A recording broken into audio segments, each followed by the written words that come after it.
Genesis 35. God said to Jacob, Arise, go up to Bethel and dwell there. Make an altar there to the God who appeared to you when you fled from your brother Esau. So Jacob said to his household and to all who were with him, Put away the foreign gods that are among you, and purify yourselves, and change your garments. Then let us arise and go up to Bethel, so that I may make there an altar to the God who answers me in the day of my distress, and has been with me wherever I have gone. So they gave to Jacob all the foreign gods that they had, and the rings that were in their ears. Jacob hid them under the terebinth tree that was near Shechem. And as they journeyed, a terror from God fell upon the cities that were around them, so that they did not pursue the sons of Jacob. And Jacob came to Luz, that is Bethel, which is in the land of Canaan, he and all the people who were with him. And there he built an altar, and called the place El Bethel, because there God had revealed himself to him when he fled from his brother. And Deborah, Rebekah's nurse, died, and she was buried under an oak below Bethel.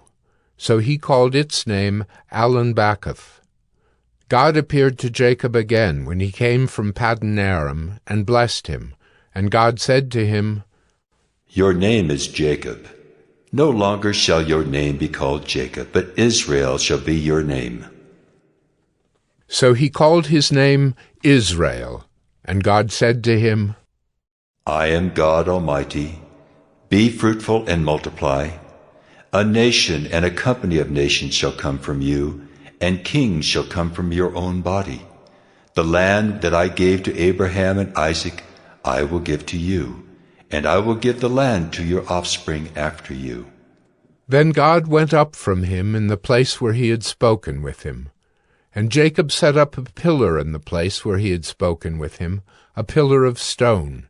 He poured out a drink offering on it, and poured oil on it. So Jacob called the name of the place where God had spoken with him Bethel. Then they journeyed from Bethel.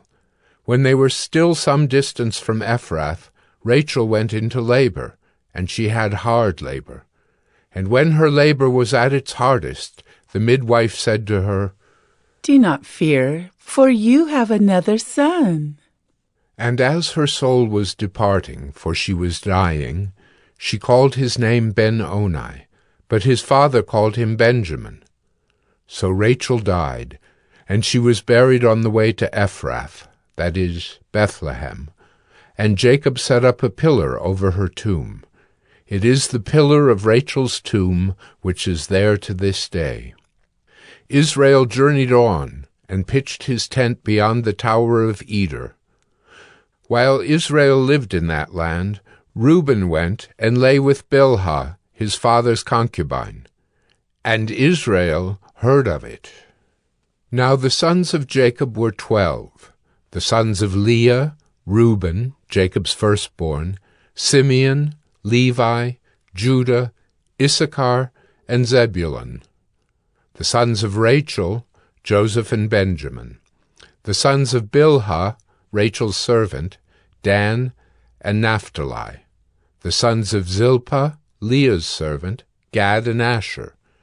These were the sons of Jacob who were born to him in Paddan Aram.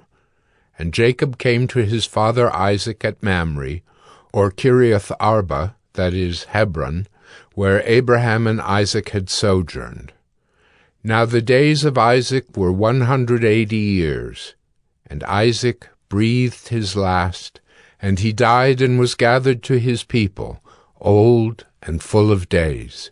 And his sons Esau and Jacob buried him.